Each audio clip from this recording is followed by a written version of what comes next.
Hello, I'm Revan, and this video is going to take you through how you can utilize some of the sounds that are incorporated in my new sample pack for OneZero samples entitled Revan Rolling DnB.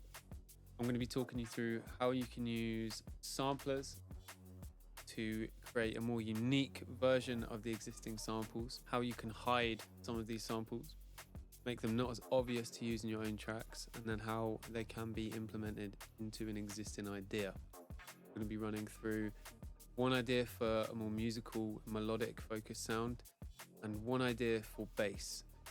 And this is going to be more of a drawn out sub bass sort of thing. So without further ado, we're going to jump straight into it and get going. So as you can see, we've got one of the breaks from the pack here.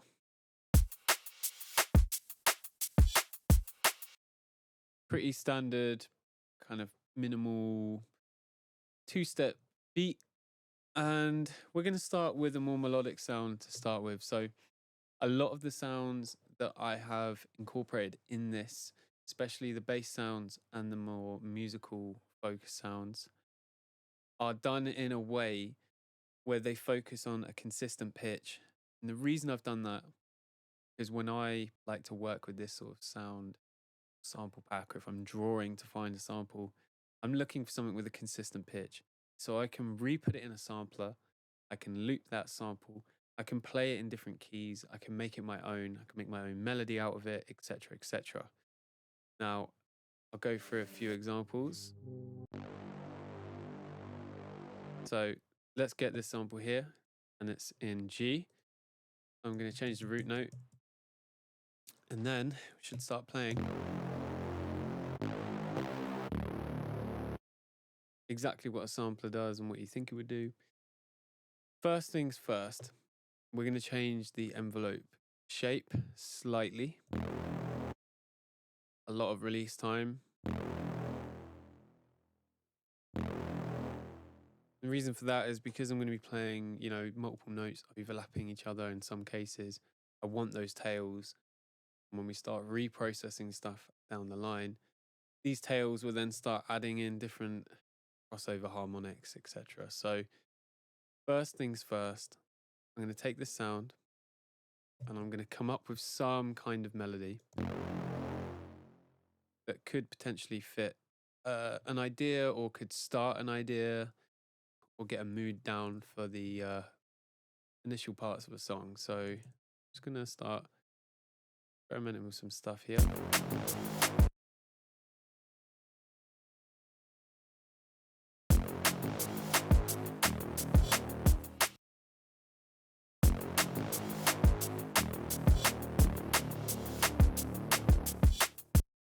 Okay, so I'm happy with that. I think for the purpose of this video, we don't need to spend 10 years coming up with a melody.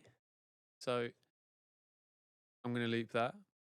And now we can start messing around with stuff within the sampler. So first things first, I want to start looping this sound. Now, I might find some interesting loops here that when you find these little sweet spots, you get some interesting, some unique results.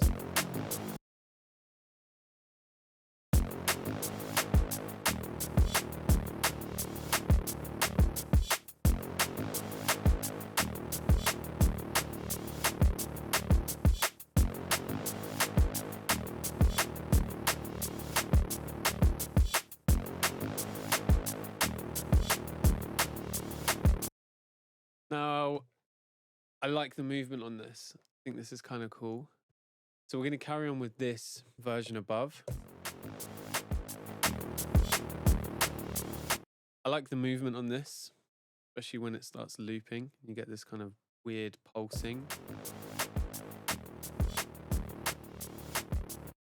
First things first, I'm going to tack the filter here. So I'm going to start just finding weird notches here. I'm going to hit this circuit type to OSR so I can add a bit of drive.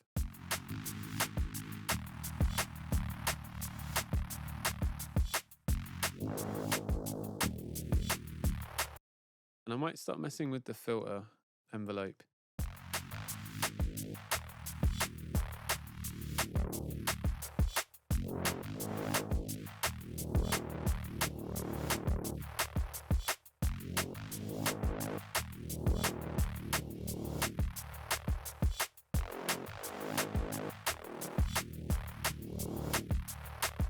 My aim here isn't to necessarily create the most amount of movement or anything like this. It's just to use that original sample and create something new out of it.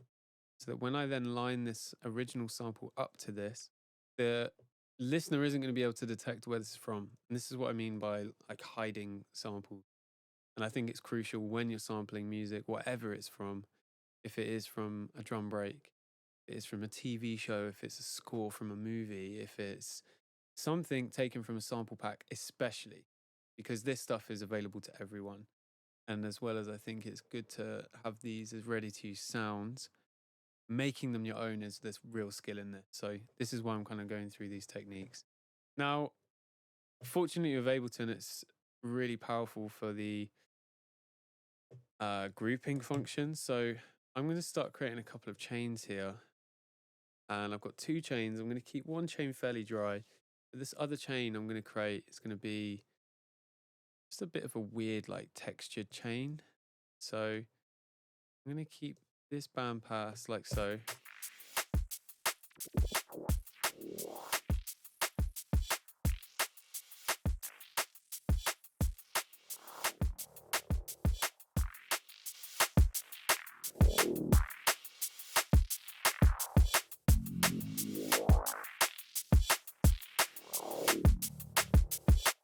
Now I'm going to get vocoder. And the reason for me using the vocoder is it's going to have a completely different character to this original sample, especially on this chain. So my goal here is to create something that is super noisy, but that follows the same movement as this.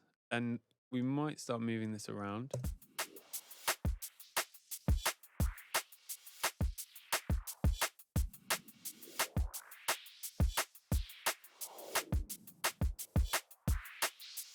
So I quite like that. Got very different movement. I might even put on some erosion beforehand. Bit of white noise.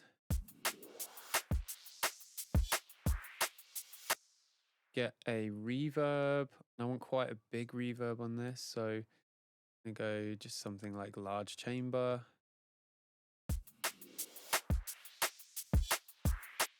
Now, because this is great, this is all noise, I just draw this vocoder back a little bit to bring in some of those original harmonics and original tone.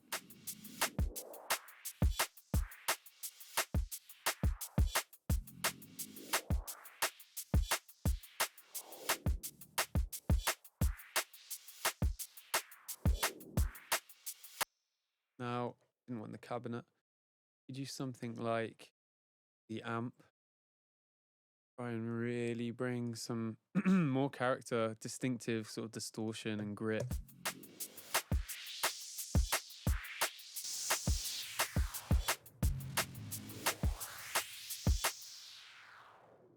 Obviously, it's a little bit heavy at the end, so we'll get an EQ.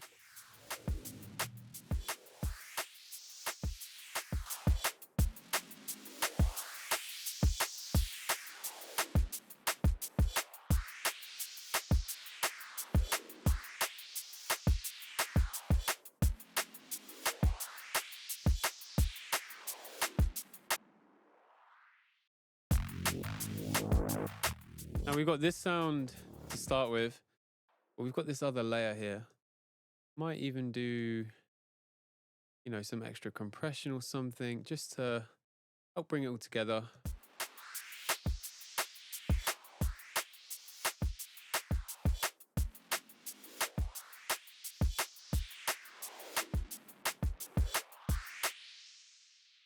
And now we're going to find a bit of a mix between the two.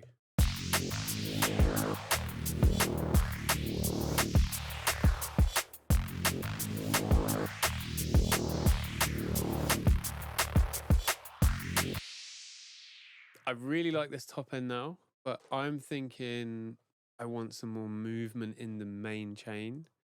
I'm kind of hearing this like triplet-y kind of thing going on. So for the sake of this, as we're keeping it all in Ableton, I'm going to go a low pass and try something like a ramp up. Just going to see if we can get some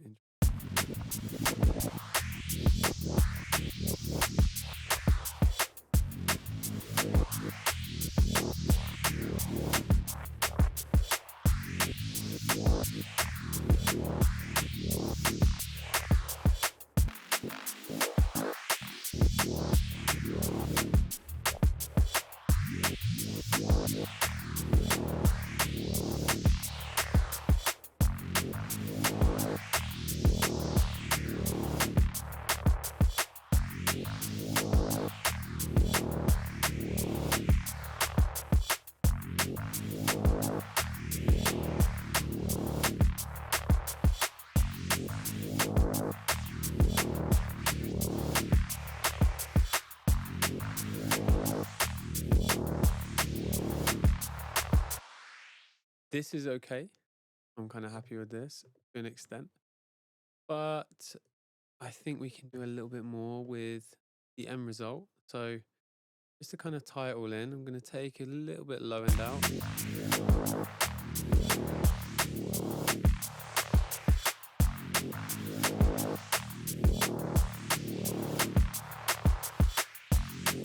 I'm going to saturate the whole sound together with a little bit of soft clip. I'm going to put it on the soft sine setting.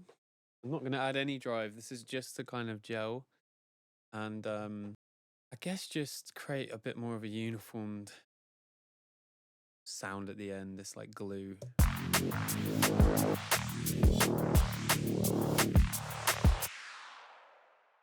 Some of the filtering gets a little bit crazy, but you know, it is what it is. Find these sweet spots. Now, I at this point might want another lot of filtering to help gel that in. And this could then go on a whole different turn. I could create another group, go through this.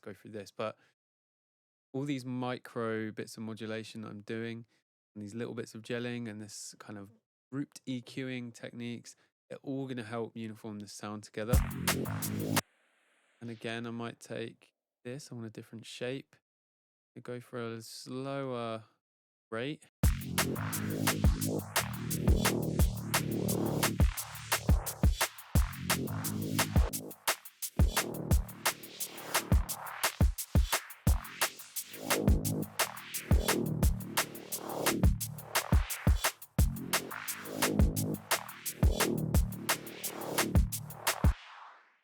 Although this has taken out a lot of this top end, I quite like the overall shape of this filter. And I'm going to go back to this OSR circuit type. Just add a little bit more drive.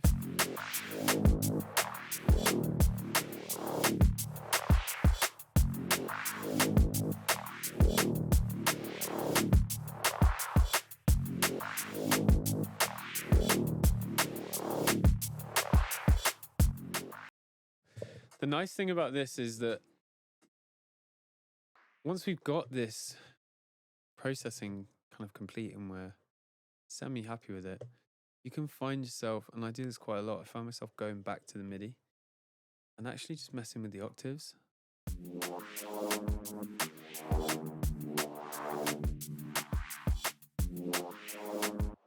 Sometimes it might sound terrible, don't get me wrong, but I find that sometimes flicking between these, you can spark new ideas. So already for me, I'm thinking maybe we create a bass line that replicates this sort of movement and this sound, because it's already quite low anyway, but it's definitely more of like a melodic kind of deeper pad sound. But maybe as the tune drops or as the idea progresses, the progression section could be the bass with just this over the top.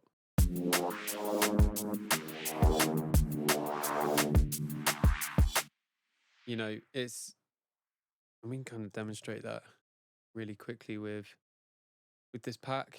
We go bass, one shots. Let's get a sub.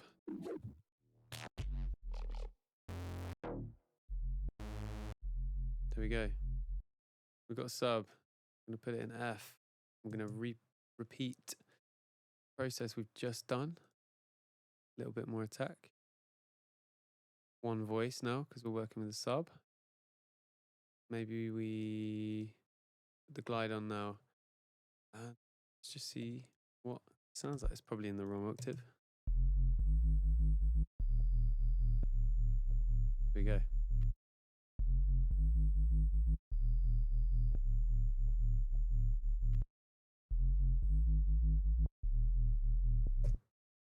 And what I mean by this is maybe this idea together starts like this and it moves gradually as it progresses.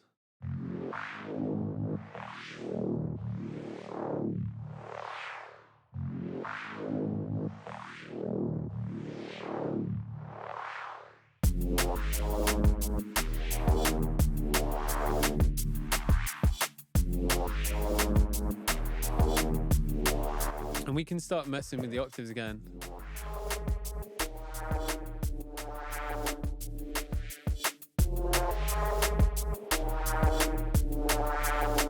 And this could spark another idea, you know, where all of a sudden you find yourself just duplicating these tracks, you know, save this idea for a different thing. This could be a really spaced out version of this.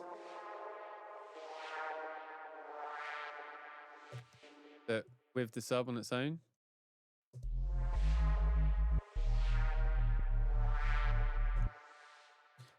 And now we've got a completely different idea from this to this.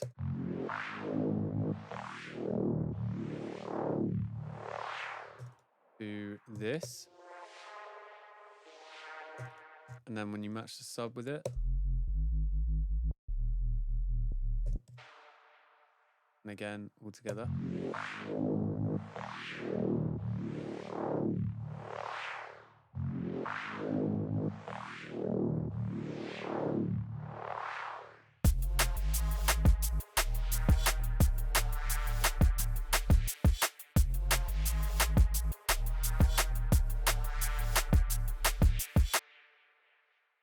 And that is how we can start looking at not just purposing sounds for this sample pack, but just as a general rule. So yeah, thank you so much. I hope you enjoyed this.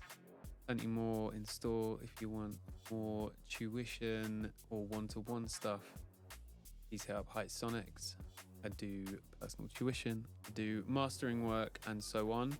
But make sure to check out OneZero samples for the Revan Roland DnB pack.